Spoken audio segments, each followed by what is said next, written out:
Radhe Radhe. Brajdham channel में आप सबका स्वागत है। तो आप रसपान कर रहे हैं माघ मास के महात्म की कथाओं का। तो आपने सुनी पंचम अध्याय तक की कथाएं। चौथे अध्याय में गुरु वशिष्ठ माघ स्नान के महत्व के बारे में बताते हैं और पांचवें अध्याय में माघ स्नान के महत्व के बारे में बताते हुए ऋषिका नाम की एक ब्राह्मणी की कथा सुनाते हैं। तो अब सुनिए माघ मास के महात्म के छठे अध्याय की कथा। पूर्व समय में सतयुग के उत्तम निषेध नामक नगर में हेमकुंडल नाम वाला कुबेर के सदृश धनी वैश्य रहता था, जो कुलीन, अच्छे काम करने वाला, देवता, अग्नि और ब्राह्मण की पूजा करने वाला और खेती का काम करता था। वह गौ, घोड़े, भैंस आदि का पालन करता था। दूध, दही, छाछ, गोबर, घास, गुड़, चीनी आदि अनेक वस्तु बेचा करता था, जिससे उसने बहुत सा धन इकट्ठा कर लिया था। जब वह बूढ़ा हो गया तो मृत्यु को निकट समझकर उसने धर्म के कार्य करने प्रारंभ कर दिए।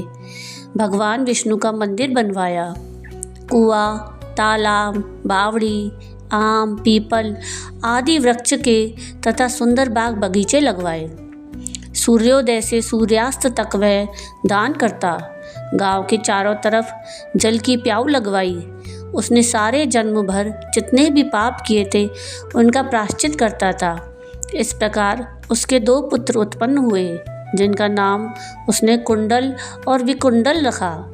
जब दोनों लड़के युवावस्था के हुए तो हेमकुंडल वैश्य गृहस्थी का सब कार्य सौंपकर तपस्या के निमित्त वन में चला गया और वहाँ भगवान विष्णु की आराधना में शरीर को सुखाकर अंत में विष्णु लोक को प्राप्त हुआ। उसके दोनों पुत्र लक्ष्मी के मद को प्राप्त होकर बुरे कर्मों में लग गए। वैश्यागामी वीणा और बाजे लेकर वैश्याओं के साथ गाते फिरते थे। अच्छे सुंदर वस्त्र पहनकर, सुगंधित तेल आदि लगाकर, भाड़ और खुशामदियों से घिरे हुए हाथी की सवारी और सुंदर घरों में रहते थे। इस प्रकार ऊपर बोए बीज के सदृश वह अपने धन को बुरे कामों में नष्ट करते थे। कभी किसी सत्पात्र को दान आदि नहीं करते थे, ना ही कभी हवन, देवता या ब्रह्मा जी की सेवा तथा विष्णु का पूजन ही करते थे। थोड़े दिनों में उनका सारा धन नष्ट हो गया और वे दरिद्रता को प्राप्त होकर अत्यंत दुखी हो गए।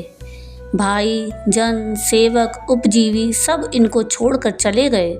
तब इन्होंने चोरी आदि कार्य करना प्रारंभ कर दिया और राजा के भय से नगर को छोड़कर डाकुओं के साथ वन में रहने लगे और वहाँ अपने तीक्ष्ण बाणों से वन के पक्षी, हिरन आदि पशु तथा हिंसक जीवों को मारकर खाने लगे। एक समय इनमें से एक पर्वत पर गाय जिसको सिंह मारकर खा गया और दूसरा वन को गया जो काले सर्प के डसने से मर गया। तब यमराज के दूत उन दोनों को बांधकर यम के पास लाए और कहने लगे कि महाराज, इन दोनों पापियों के लिए क्या आज्ञा है। अब आप माघ मास के महात्म के 7वें अध्याय की कथा सुनिए। 7वें अध्याय में चित्रगुप्त ने उन दोनों के कर्मों की आलोचना करके दूतों से कहा कि बड़े भाई कुंडल को घोर नरक में डालो और दूसरे भाई विकुंडल को स्वर्ग में ले जाओ, जहाँ उत्तम भोग हैं। तब एक दूत तो कुंडल को नरक में फेंकने के लिए गया और दूसरा दूत बड़ी नम्रता से कहने लगा कि हे विकुंडल, चलो, तुम अच्छे कर्मों से स्वर्ग को प्राप्त होकर अनेक प्रकार के भोगों को भोगो। तब विकुंडल बड़े विस्मय के साथ मन में संशय धारकर दूत से कहने लगा कि हे यमदूत, मेरे मन में बड़ी भारी शंका उत्पन्न हो गई है, अतः मैं तुमसे कुछ पूछता हूँ। कृपा करके मेरे प्रश्नों का उत्तर दो। हम दोनों भाई एक ही कुल में उत्पन्न हुए, एक जैसे ही कर्म करते रहे। दोनों भाइयों ने कभी कोई शुभ कार्य नहीं किया, फिर एक को नरक और दूसरे को स्वर्ग किस कारण प्राप्त हुआ? मैं अपने स्वर्ग में आने का कोई कारण नहीं देखता। तब यमदूत कहने लगा कि हे विकुंडल, माता पिता, पुत्र, पत्नी, भाई बहन से सब संबंध जन्म के कारण होते हैं और जन्म कर्म को भोगने के लिए ही प्राप्त होता है। जिस प्रकार एक वृक्ष पर अनेक पक्षियों का आगमन होता है, उसी तरह इस संसार में पुत्र, भाई, माता, पिता का भी संगम होता है। इनमें से जो जैसे जैसे कर्म करता है वैसे ही फल भोगता है। तुम्हारा भाई अपने पाप कर्मों से नरक में गया और तुम अपने पुण्य कर्म के कारण स्वर्ग में जा रहे हो। तब विकुंडल ने आश्चर्य से पूछा कि मैंने तो आजन्म कोई धर्म का कार्य नहीं किया, सदैव पापों में ही लगा रहा, तो मैं अपने पुण्य के कर्म को नहीं जानता। यदि तुम मेरे पुण्य के कर्म को जानते हो तो कृपा करके बताओ। तब देवदूत कहने लगा कि मैं सभी प्राणियों को भली भांति जानता हूँ, तुम नहीं जानते। सुनो, हरिमित्र का पुत्र सुमित्र नाम का ब्राह्मण था, जिसका आश्रम यमुना नदी के दक्षिणोत्तर दिशा में था।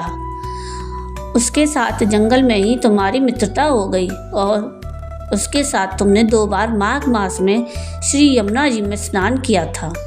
पहली बार स्नान करने से तुम्हारे सारे पाप नष्ट हो गए और दूसरी बार स्नान करने से तुमको स्वर्ग प्राप्त हुआ। सो हे वैश्यवर, तुमने 2 बार माघ मास में स्नान किया, इसी के पुण्य के फल से तुमको स्वर्ग प्राप्त हुआ और तुम्हारा भाई नरक को प्राप्त हुआ। दत्तात्रेय जी कहने लगे कि इस प्रकार वह भाई के दुखों से अति दुखित होकर नम्रता पूर्वक मीठे वचनों से दूतों से कहने लगा कि हे दूतों, सज्जन पुरुषों के साथ 7 पग चलने से मित्रता हो जाती है और यह कल्याणकारी होती है।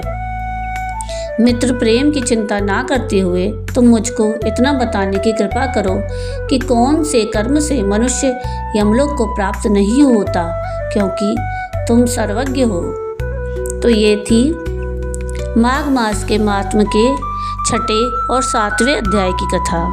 आपको ये कथा कैसी लगी मुझे कमेंट करके ज़रूर बताइएगा और अगली कथा ज़रूर सुनिएगा। और अगर आपको ये कथा पसंद आई हो तो प्लीज़ इसको लाइक शेयर ज़रूर कीजिएगा और प्लीज़ मेरे चैनल को सब्सक्राइब कीजिएगा और कमेंट में राधे राधे ज़रूर लिखिएगा। और वीडियो पूरा देखने के लिए थैंक यू। राधे राधे।